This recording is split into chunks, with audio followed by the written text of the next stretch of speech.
बात हो गई थी एडवाइजर साहब से और डीसी साहब से, तो उनका यही मुतालबा था कि आज सोपोर में एक फ्यूमिगेशन ड्राइव स्टार्ट हो जाए। तो वो फ्यूमिगेशन ड्राइव स्टार्ट आज सोपोर में होगी। सोपोर का मार्केट है, इसमें फ्यूमिगेशन ड्राइव इस वक्त चल रही है, आप खुद भी जाके देख सकते हो।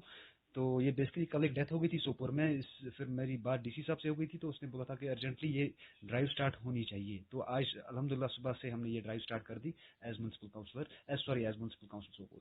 मतलब क्या मैसेज रहेगी सोपोर के लोगों के लिए? सोपोर के लोगों के लिए मेरी यही मैसेज रहेगी कि इस वक्त ये जो कोविड पैंडेमिक चल रहा है, तो घर में ही बैठे बेवजह घरों से बाहर ना निकले, क्योंकि ये वर्स्ट फेज है, this is the second phase. People should not live in denial. तो अंदर ही बैठे तो